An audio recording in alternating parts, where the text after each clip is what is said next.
ॐ श्रीगौर्या सकलार्थदं निजपदां भोजेन मुक्तिप्रदं प्रौढं विघ्नवनं हरन्तमनघं श्रीदुण्डितुण्डासिना वन्दे चर्मकपालिकोपकरणैर्वैराग्यसौख्यात् परं नास्तीति प्रदिशन्तमन्तविदुरम् श्रीकाशिकेशं शिवम् शङ्करं शङ्कराचार्यं केशवं बादरायणं सूत्रभाष्यकृतौ वन्दे भगवन्तौ पुनः पुनः ईश्वरो गुरुरात्मेति मूर्तिभेदविभागिने व्योमवद्व्याप्तदेहाय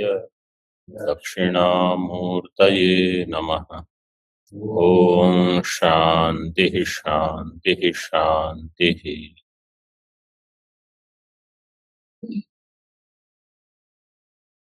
जीव मुख्य प्राणलिंग प्राणलिंगात् इति चेत सिद्धांत से न उपासा त्रैविध्यात्। उपासा त्रैविध्यात् इसका अभी प्रकरण चल रहा है।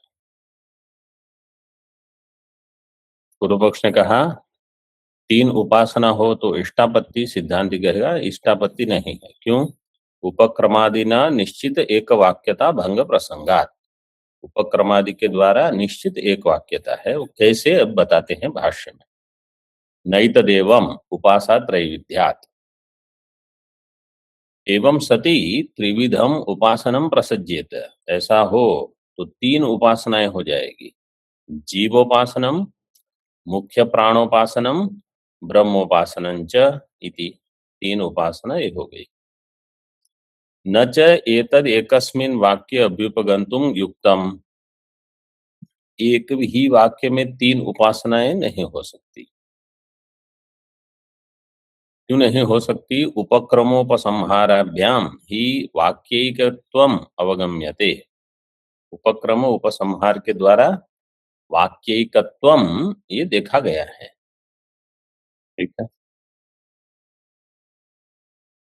बताते हैं कैसे।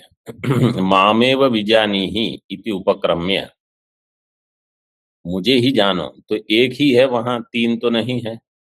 फिर प्राणोस्मि प्रज्ञात्मा तम माम आयुरमृतम इत्युपास्व, मैं प्राण हूं, प्रज्ञात्मा हूं, आयु हूं, अमृत स्वरूप हूं, इस प्रकार से मेरी उपासना करो। पहले कह दिया विजानी ही, बाद में अगर उपास्व कहा है तो विजानी ही को लेकर आपको अर्थ करना पड़ेगा। ये ज्ञान का प्रकरण है, उपासना का नहीं है। केवल उपास्व शब्द से उपासना है ऐसे भी नहीं कह सकते। इति उक्त्वा, ये उपक्रम हो गया। अन्ते स एष प्राण एव प्रज्ञात्मा आनंदो अजरो अमृतः। तो यहाँ भी प्राण, प्रज्ञात्मा और आनंद, अजर, अमृत। पूर्व में प्राण, प्रज्ञात्मा, अमृत, ये तीन शब्द थे। इति एक रूपौ उपक्रम उपसंहारौ दृश्यते। एक रूप ही उपक्रम उपसंहार है, इसलिए तत्र अर्थैकत्वम युक्तम आश्रयितुम। एक ही अर्थ का आश्रय करना ये युक्त है, एक से अधिक नहीं। टीका में न च स्वतंत्र पदार्थ भेदाद वाक्य भेदः किन्न स्यात् इति वाच्य। स्वतंत्र पदार्थ है, जीव स्वतंत्र है, प्राण स्वतंत्र है, ब्रह्म स्वतंत्र है। तो स्वतंत्र पदार्थ का भेद, पदस्य अर्थ, पदार्थ यहाँ पद के जो अर्थ हैं वह स्वतंत्र है, तो वाक्य भेद क्यों नहीं हो सकता? वाक्य भेद किम न स्यात् इति न च वाच्यम, सिद्धांति कहेगा। जीव मुख्य प्राणयोः उक्तलिंगानां ब्रह्मणि नेतुं शक्यतया स्वातंत्र्या सिद्धेः। जीव और मुख्य प्राण जो हैं, जीव मुख्य प्राणयोः उक्तलिंगानां, उनके जो लिंग बताए अभी पूर्व में, मतलब हमने कल देखे थे, उक्तलिंगानां ब्रह्मणि नेतुं शक्यतया, उन लिंगों का ब्रह्म में, उनको आप ले जा सकते हो, ब्रह्म में दिखा सकते हो। इसलिए स्वातंत्र्या सिद्धे है, स्वातंत्र किसका नहीं होगा? जीव और मुख्य प्राण में स्वातंत्र्य नहीं होगा। ये एक हेतु दे दिए, और एक हेतु देते हैं। अफल पदार्थस्य फलवद वाक्यार्थ शेषत्वेन प्रधान वाक्यार्थानुसारेण तल्लिंग नयनस्य उचितत्वाच्च। अफल पदार्थ जो है, जिसमें फल नहीं हो, फलवद वाक्यार्थ शेषत्वेन, क्या है? फलवद सन्निधा व फलम तदंग। फलवद सन्निधि में फल वाला जो है, उसमें अफल वो उसका अंग हो जाएगा। तो यहां भी ऐसे ही फल किसका दिया है?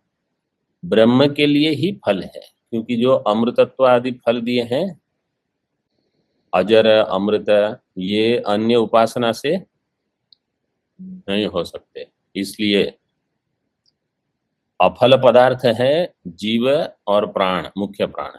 अफल पदार्थ से फलवद वाक्यार्थ शेषत्व, उनके वाक्यार्थ के शेष हो जाएंगे। ब्रह्म जो रहेगा वो शेषी होगा। प्रधान वाक्यार्थानुसारेण तल्लिंग नयनस्य उचितत्वात्, प्रधान वाक्य के अनुसार उनके लिंग का नयन, मतलब उनको ले जाना, ये उचित है। जीव और मुख्य प्राण को ब्रह्म में मिला दो, और पूर्व पक्ष कहेगा विपरीत क्यों नहीं कर सकते? न च ब्रह्मलिंगम अन्य परत्वेन परिणेतुम शक्यम, मतलब पूर्व पक्ष ये कहेगा ब्रह्मलिंगम अन्य परत्वेन परिणेतुम कथम न शक्यम। आप ब्रह्म को जीव में अथवा मुख्य प्राण में नहीं क्यों लगा देते? ब्रह्म हो जाए शेष, और ये दो हो जाए, दो में से कोई भी एक शेषी। ऐसा नहीं हो सकता। टीका में, नहीं प्रधान वाक्यार्थ ब्रह्मलिंगम अन्यथा नेतुम शक्यम। प्रधान वाक्यार्थ जो है ब्रह्मलिंग, वो अन्य प्रकार से उसको कहीं नहीं बिठा सकते, अन्य प्रकार से उसका समन्वय नहीं कर सकते, अन्यथा नेतुम न शक्यम। वो बताते हैं कैसे। भाष्य में, दशानाम भूतमात्राणाम प्रज्ञामात्राणांच ब्रह्मणो अन्यत्र अर्पणानुपपत्तेः। दशानाम भूतमात्राणाम, दश भूत मतलब क्या क्या हो गए? 5 महाभूत, और देखिए हमारे पुस्तक में टिप्पणी में है अगले पृष्ठ पर, शब्दादि 5 विषय, 5 महाभूत और 5 विषय। मतलब शब्दादि 5 विषय जो है, आप उसको ले लीजिए पंचीकृत महाभूत, और जो 5 महाभूत ऐसे ही दिया है वो अपंचीकृत ऐसे। तो 10 महाभूत दे दिए, तो 10 से इनको ले लेना। और कहा प्रज्ञा मात्राणाम, तो 10 प्रज्ञा, तो 10 प्रज्ञा में क्या आएगा? 5 विषयों के ज्ञान, शब्द ज्ञान, स्पर्श ज्ञान, रूप रस गंध का ज्ञान, और 5 ज्ञानेन्द्रिय, ये हो जाएंगे प्रज्ञा। मतलब प्रज्ञा ज्ञान और प्रज्ञा के करण, इंद्रियां से प्रज्ञा के करण, उनको ले लेंगे।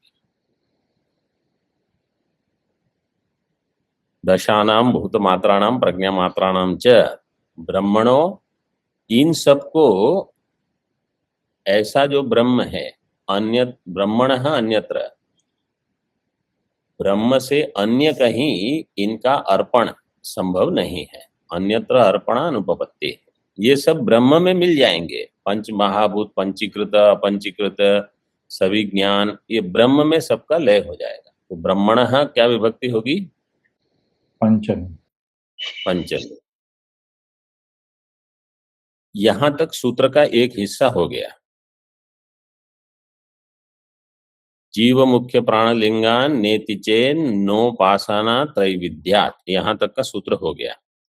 अब आगे है आश्रितत्वाद इह तदयोगात, उसको बताते हैं। आश्रितत्वाच्च भाष्य में, टीका में देखिए, सूत्र शेषम व्याचष्टे, अगला जो सूत्र है उसकी व्याख्या कर, आश्रितत्वात् च।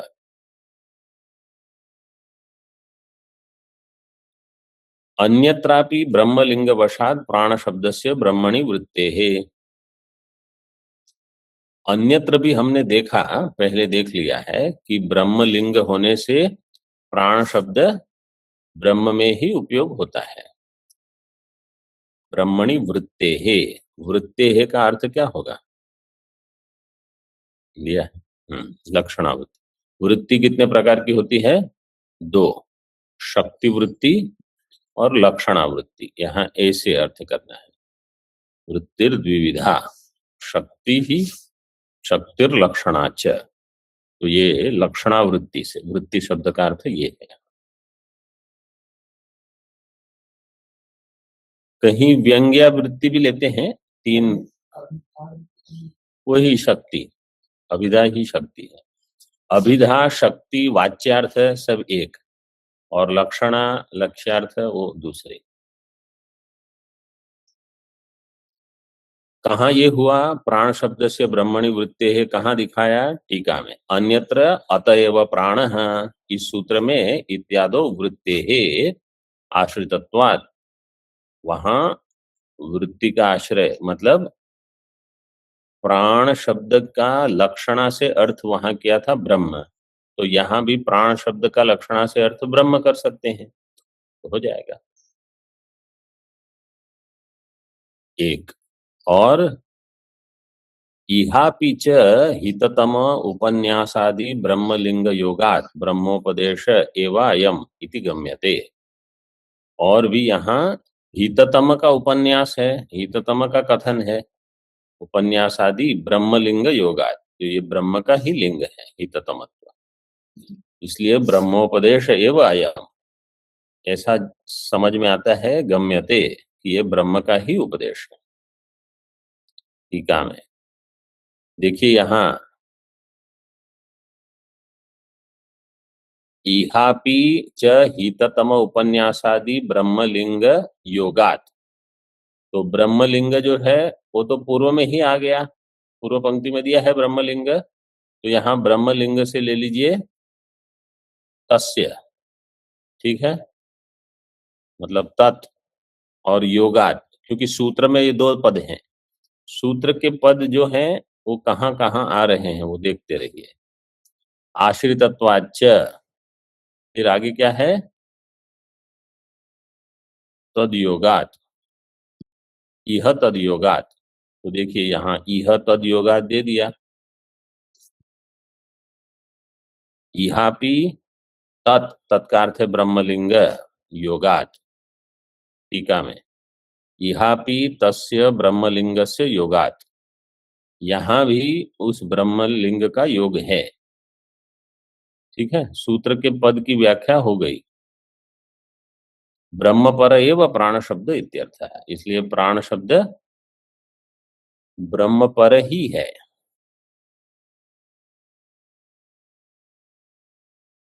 इसलिए ये ब्रह्म का ही उपदेश है। टीका में आगे, प्राणादि लिंगानि सर्वात्मके ब्रह्मणि अनायासेन नेतुम शक्यानि इत्याह। प्राणादि जो लिंग है वो सर्वात्मक ब्रह्म में अनायास उसको वहां दिखा सकते हैं, अनायासेन नेतुम शक्यानि, मतलब आपको कोई वहां आयास की आवश्यकता नहीं, कोई संघर्ष नहीं, सहज ही है वो। यत्तु मुख्य प्राणलिंगम दर्शितम इदम शरीरम परिगृह्य उत्थापयति, पूर्व पक्ष ने कहा था ये मुख्य प्राण का लिंग है, क्योंकि शरीर को ग्रहण करके उठाना, मतलब शरीर को धारण करना, शरीर को उठाना, ये तो मुख्य प्राण का लिंग है। तद असत, मुख्य प्राण इस शरीर को उठाता बैठाता नहीं है, तो क्या है? बोले और ही कुछ है, चैतन्य, चैतन्य है इसलिए प्राण है। फिर प्राण को आप गौण मान सकते हो शरीर की क्रियाविधि के लिए। चिदाभासी अगर यहाँ नहीं रहा तो सब कार्य पूरा हो जाएगा। प्राण व्यवहार व्यापारस्यापि परमात्मा यत्तत्वात्, परमात्मनि उपचरितुम शक्यत्वात्। प्राण का जो व्यापार है परमात्मा आयत्त है, परमात्मा में ही स्थित है, परमात्मा में केंद्रित है। टीका में आगे पहले श्लोक मंत्र देख लीजिए। परमात्मनि उपचरितुम शक्यत्वात् ना न प्राणेन नापानेन मर्त्यो जीवति कश्चन इतरेण तु जीवन्ति यस्मिन् नेता उपाश्रितौ। एक कठोपनिषद का मंत्र है। मर्त्यः न प्राणेन जीवति, कश्चन मर्त्यः न प्राणेन जीवति न अपानेन जीवति, यस्मिन् एतौ उपाश्रितौ तद इतरेण जीवन्ति, इतरेण तु जीवन्ति। किसी अन्य से ही ये जीता है। किससे जीता है? जिसमें ये दोनों आश्रित है, उपाश्रित है। कौन दोनों? प्राण और अपान। प्राण अपान स्वतंत्र नहीं है। ये आयत्त जो है, आयत्तत्वात्, आयत्त शब्द इसकी धातु क्या है? यत। यति प्रयत्न, लेकिन यहाँ प्रयत्न अर्थ नहीं लेना है। परमात्मा आयत्त, वो उसकी क्या है? अधीन। परमात्मा अधीन, चैतन्य के अधीन है प्राण व्यापार, ये बैठ जाएगा।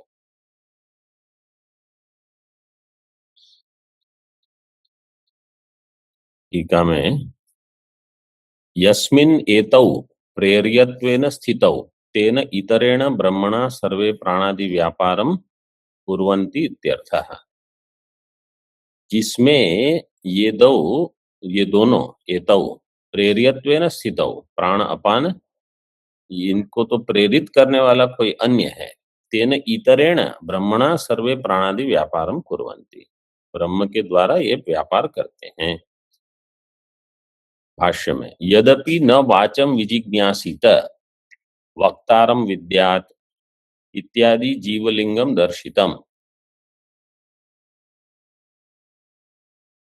तो प्राण का लिंग उसका समाधान कर दिया कि प्राण वास्तव में ब्रह्म पर निर्भर है। अब कोई कहेगा जीव का जो लिंग है उसका क्या? न च वाचम विजिज्ञासित वक्तारम विद्यात, वाणी को नहीं उसके वक्ता को जानो, ये तो जीव का लिंग है स्पष्ट। तदपि न ब्रह्म पक्षम निवारयति, वह लिंग ब्रह्म पक्ष का निवारण करने में समर्थ नहीं है। मतलब ब्रह्म पक्ष फिर भी बन जाएगा। कैसे? नहीं जीवो नामात्यंत भिन्नो ब्रह्मणः तत्वमसि अहम ब्रह्मास्मि इत्यादि श्रुतिभ्यः। जीव नाम का ब्रह्म से कोई अत्यंत भिन्न नहीं है। जीवो नाम विग्रह, इसके संधि विच्छेद ऐसे होगा, जीवो नाम अत्यंत भिन्नो ब्रह्मणः नहीं अस्ति। क्यों? क्योंकि तत्वमसि अहम ब्रह्मास्मि ये श्रुतियां कहती है ये वही है। बुद्ध्यादि उपाधिकृतम तु विशेषम आश्रित्य ब्रह्मैव सन जीवः कर्ता भोक्ता चेत्युच्यते। बुद्ध्यादि उपाधिकृतम विशेषम, बुद्ध्यादि उपाधि के द्वारा किया हुआ कुछ विशेष है, उसको आश्रय करके ही ब्रह्म अपने आप को जीव, कर्ता, भोक्ता इस प्रकार से मानता है। और इसी प्रकार फिर शास्त्र में, लोक में व्यवहार भी होता है। तो उपाधिकृत विशेष क्या है ये हमको ठीक ठीक समझना है। विशेषम किम, टीका में क्या दिखा?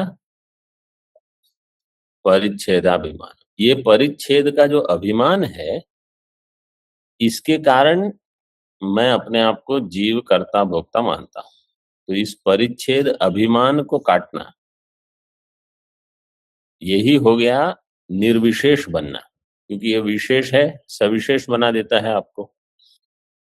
मैं परिच्छिन्न हूं, इस अभिमान का निषेध, यही वास्तव में पुनः ब्रह्मत्व की प्राप्ति है। तो सबसे कोई अन्य विशेष न हो, मतलब कोई कहेगा नहीं हम में विशेष कुछ विद्या नहीं है, त्याग नहीं है, रूप नहीं है, धन नहीं है, कोई पद नहीं, ठीक है, परिच्छेद विशेष है ना, यही सबसे बड़ा विशेष है आपका, मतलब यही प्रतिबंध है, यही बाधक है आपके लिए। वक्तारम विद्यात् इति न वक्तुः ज्ञेयत्वम उच्यते तस्य लोक सिद्धत्वात् किंतु तस्य ब्रह्मत्वम बोध्यते। वक्तारम विद्या जब उपनिषद कहता है अथवा कहती है तो उसका अर्थ ये नहीं है कि आप वक्ता को जानो, वक्तुः ज्ञेयत्वम न उच्यते, वक्ता को जानने को नहीं कहती। क्यों? वो तो लोक सिद्ध ही है। जैसे कोई कहेगा और कौन बोल रहा है, बोले मैं बोल रहा हूं, तो इतना तो सबको पता है, इसमें क्या बताना, ये तो लोक सिद्ध है। उसमें जो ब्रह्मत्व है उसका उपदेश, तस्य ब्रह्मत्वम बोध्यते। कौन जा रहा है, कौन बैठा है, मैं बैठा हूं, मैं जा रहा हूं, वो तो सबको पता है। तो मैं ब्रह्म हूं इस प्रकार से जानो उसी जीव को।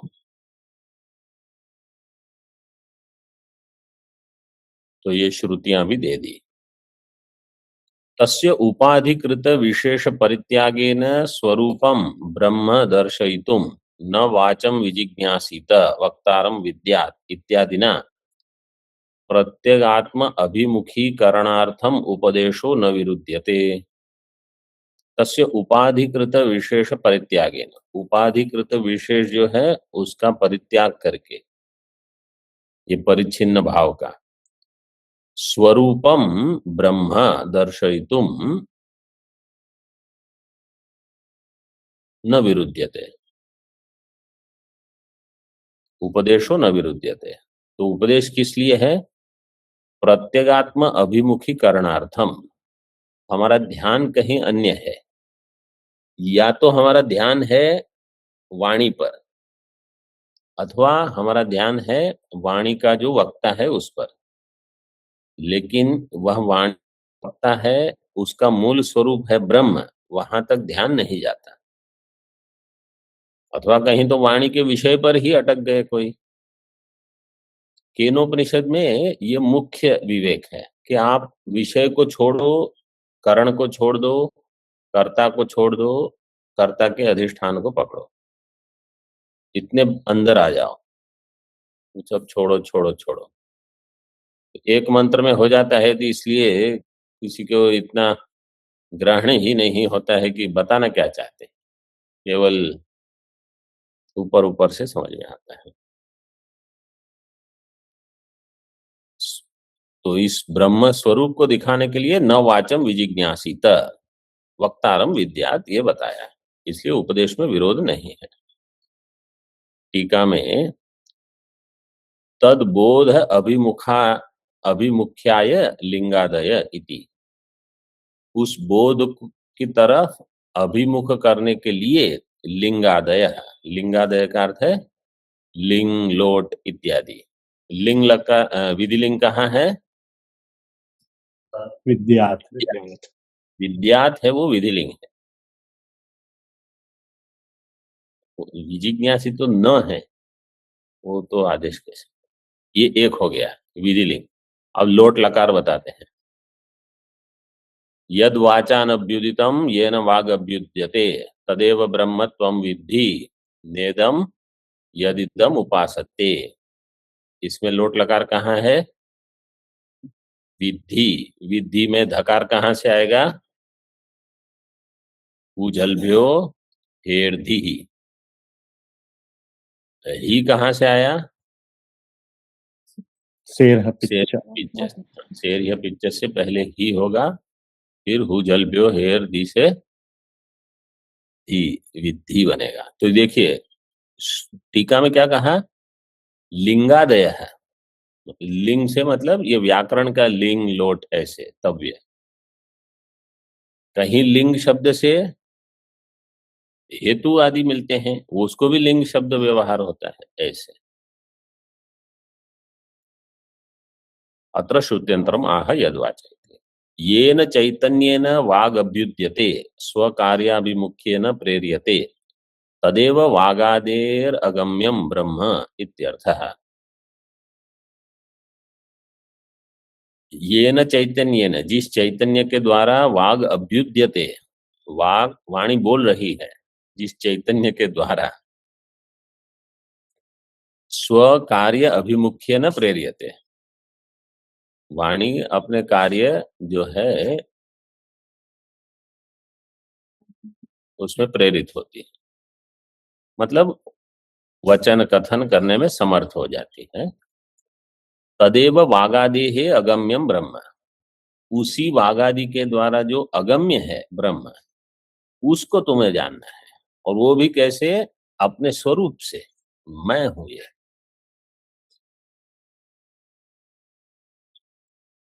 भाष्य में इत्यादि च श्रुत्यंतरम वचनादि क्रिया व्यापृतस्यैव आत्मनो ब्रह्मत्वं दर्शयति।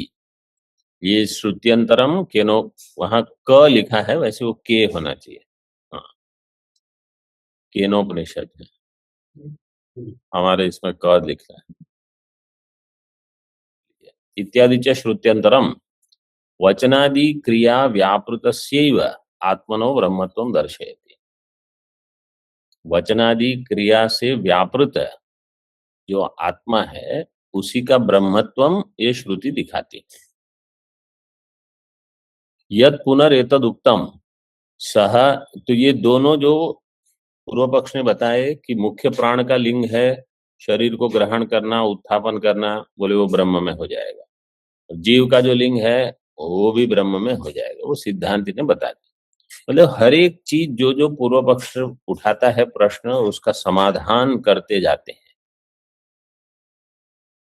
यद पुनरेतद उक्तम सह एतावस्मिन् शरीरे वसतः सह उत्क्रामतः, ये बताया था पहले। ये दोनों साथ में उठते हैं, साथ में रहते हैं एक ही शरीर में, तो द्विवचन प्रयोग हुआ था। द्विवचन में तो दो होने चाहिए। आप कहोगे ब्रह्म ही है सब, तो आपको तो नहीं सिद्ध कर पाओगे द्विवचन। इति प्राण प्रज्ञात्मनोर भेद दर्शनम ब्रह्मवादे नोपपद्यत इति। प्राण और प्रज्ञात्मा का भेद दर्शन तो ब्रह्म में नहीं हो सकता, ऐसा जो आपने पूर्व में कहा था। यद पुनः एतद उक्तम इति नैष दोष, इसमें दोष नहीं। टीका में वाच्ययोः स्वरूपतो भेदः ताभ्याम उपलक्ष्य आत्मस्वरूपा भेदात एकत्वम निर्दिश्यते। उसके पहले कुछ है, तत्वम पदवाच्ययोः, तत्वम पदवाच्ययोः स्वरूपतो भेदः। तत्पद और त्वम पद में वाच्यार्थ में स्वरूपतः तो भेद है। ताभ्याम उपलक्ष्य आत्मस्वरूप अभेदात एकत्वम निर्दिश्यते, उनको उपलक्षण बना के आत्मस्वरूप में कोई भेद नहीं है वो दिखाते हैं। नैष दोष। ज्ञान क्रिया शक्ति द्वय आश्रयोर बुद्धि प्राणयो प्रत्यगात्मोपाधि भूतयोर भेद निर्देशोपपत्ति है। ज्ञान शक्ति और क्रिया शक्ति, ये दोनों का जो आश्रय है, ज्ञान शक्ति का आश्रय कौन होगा? बुद्धि। क्रिया शक्ति का आश्रय प्राण।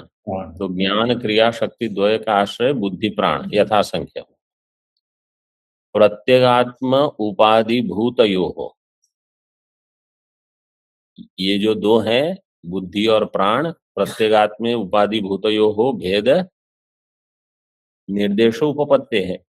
इस प्रकार से प्रत्यगात्मा की ये दो उपाधियां हैं, आत्मा की ही बुद्धि, आत्मा के लिए प्राण, क्योंकि ज्ञान भी चाहिए क्रिया भी चाहिए, तो दोनों इसकी उपाधि होने से इनमें भेद किससे? प्रत्यगात्मा से भेद आप बता सकते हो।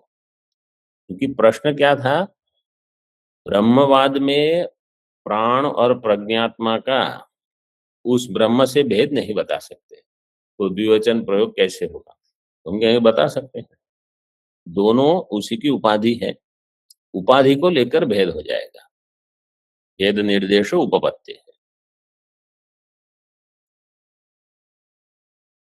उपाधि द्वय उपहितस्य तु प्रत्यगात्मनः स्वरूपेण अभेद इत्यतः प्राण एव प्रज्ञात्मा इति एकीकरणम अविरुद्धम। उपाधि द्वय से जो उपहित है, उपहितस्य तु प्रत्यगात्मनः, ऐसा प्रत्यगात्मा स्वरूपेण अभेद, उपाधिकृत भेद, स्वरूपेण अभेद, ये हो जाएगा। इति अतः प्राण एवं प्रज्ञात्मा, तो प्राण ही प्रज्ञात्मा है और ये दोनों प्रत्यगात्मा है, अथवा प्राण ही प्रज्ञात्मा है, जीव भी प्रज्ञात्मा है, ऐसे। तो एकीकरणम अविरुद्धम, इस प्रकार से इस सूत्र की व्याख्या भगवान भाष्यकार ने कर दी अपने मत। अब देखिए टीका में, स्वमतेन सूत्रम व्याख्याय वृत्तिकृन मतेन व्याचष्टे,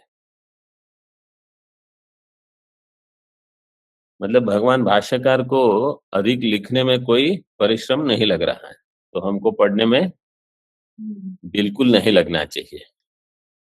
ऐसा नहीं कि अभी व्याख्या तो हो गई, अब आगे क्या बताना है, अभी इतना तो समझ ही लिया हमने कैसे। और उनको तो मतलब लिखना भी हो, कोई ऐसे नहीं कि कितना लिखूं मैं, लिखते जाएंगे। सुनने वाले कभी कभी सोचते हैं क्या इतना सब। देखिए, अभिवृत्तिकृन मतेन व्याचष्टे अथवा नोपासात त्रैविद्याद आश्रितत्वाद इह तद योगात, ये जो सिद्धांत का सूत्र में जो अंश है, सिद्धांत का अंश, उसकी व्याख्या अलग प्रकार से करते हैं। इति अस्य अयम अन्यो अर्थ है, इसका एक अन्य अर्थ बताते हैं। न ब्रह्मवाक्येपि जीव मुख्य प्राणलिंगम विरुध्यते, ब्रह्मवाक्य होने पर भी जीव मुख्य प्राण का लिंग, उसमें कोई विरोध नहीं है। प्रथम उपासा त्रैविद्यात्, उत्तर वही है, लेकिन कैसे, टीका में देखिए। उपासना त्रित्व प्रसंगात इति पूर्वम उक्तम, पूर्व में क्या कहा, उपासना में तीन उपासना हो जाएगी, इसलिए उपासना त्रैविद्यात्, इसलिए वो ठीक नहीं है, ऐसे। अत्र त्रिप्रकारकस्य एक ब्रह्म विशेषकस्य एकस्य उपासनस्य विवक्षितत्वात् इत्यर्थः, अतो न वाक्य भेद इति भावः। यहाँ पूर्व में क्या कहा, उपासना त्रय होगी तो ये ठीक नहीं है, वाक्य भेद प्रसंग, इसलिए उसको छोड़ना है। यहाँ क्या कहते हैं, त्रिप्रकारकस्य एक ब्रह्म विशेष्यकस्य, ब्रह्म में तीन प्रकार का अर्थ है विशेषण, तीन विशेषण लगा के एक ही उपासना है ब्रह्म की, उपासना एक ही ब्रह्म की, लेकिन तीन से विशिष्ट हुआ, विवक्षितत्वाद इत्यर्थः। अतो न वाक्य भेद, इसलिए वृत्तिकार भी कहते हैं उनके मत में भी वाक्य भेद नहीं, इति भावः। देखिए वहां भाष्य में, त्रिविधम इह ब्रह्मोपासनम विवक्षितम, प्राण धर्मेण प्रज्ञा धर्मेण स्वधर्मेण च। ब्रह्म उपासना तीन प्रकार का, उपासना ब्रह्म की ही लेकिन तीन प्रकार से, प्राण के धर्म से युक्त, प्रज्ञा धर्म से, और स्वधर्मेण, स्व से ब्रह्म।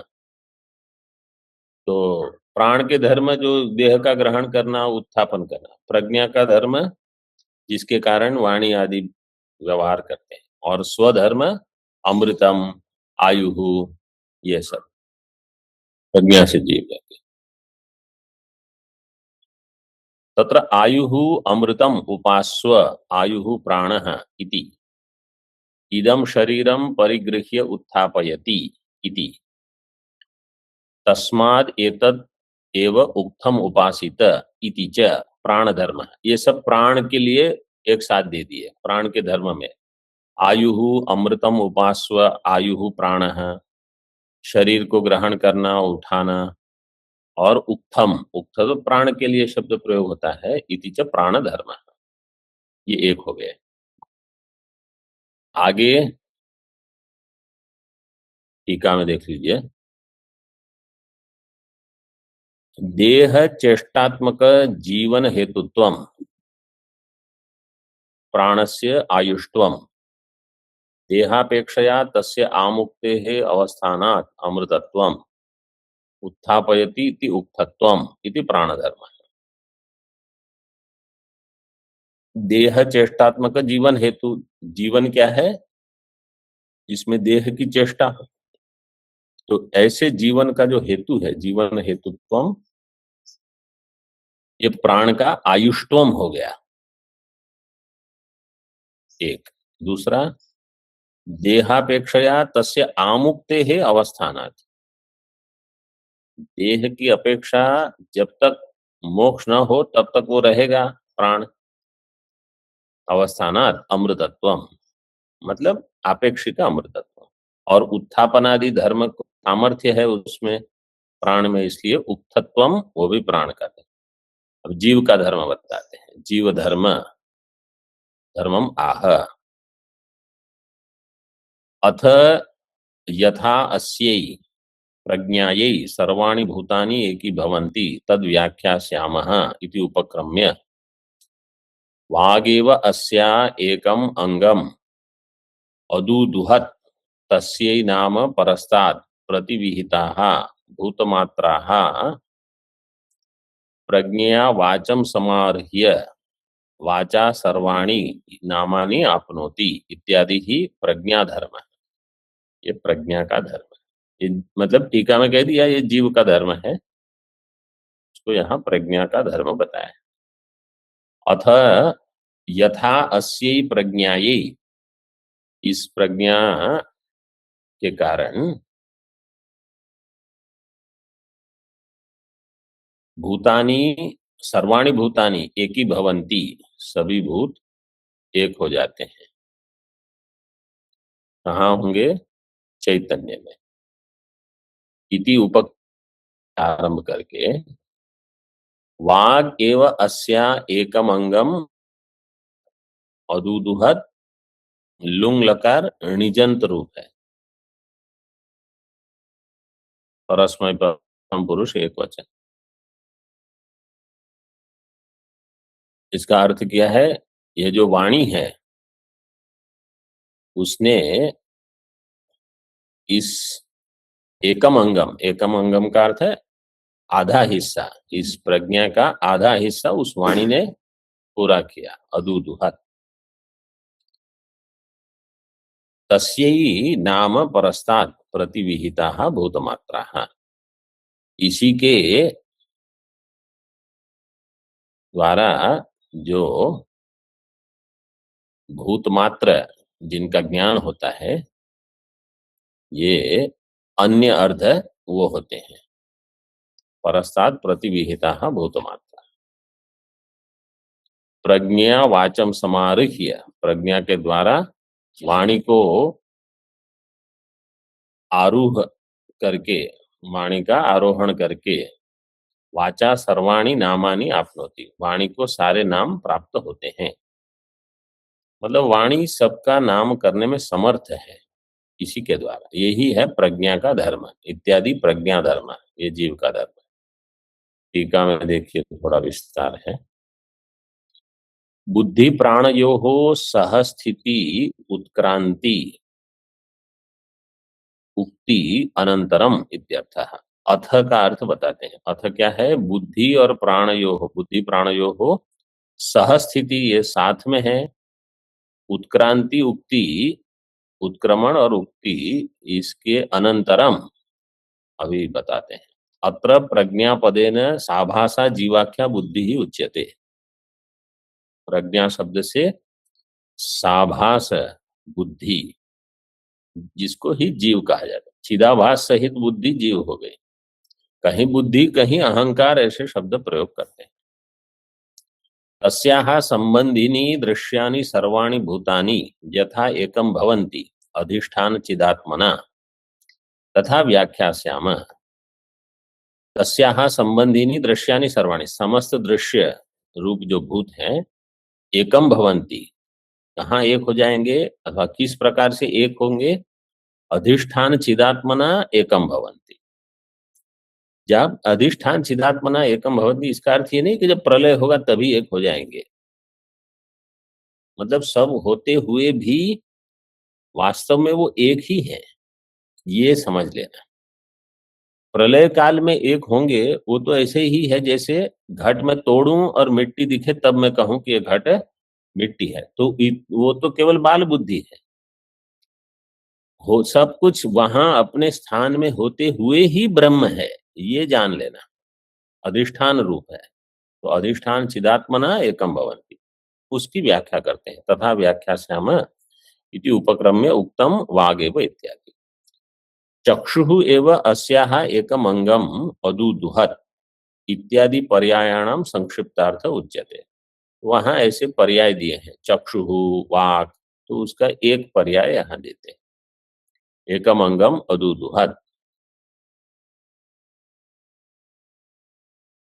नेत्र, चक्षुरिंद्रिय, वाग इंद्रिय, उत्पन्नायाः असत्कल्पायाः साभास बुद्धेः नाम प्रपंच विषयित्वम अर्ध शरीरम, ये आधा शरीर, और अर्थात्मक रूप प्रपंच विषयित्वम अर्ध शरीरम इति मिलित्वा विषयित्वाख्यम पूर्णम शरीरम इंद्रिय साध्य।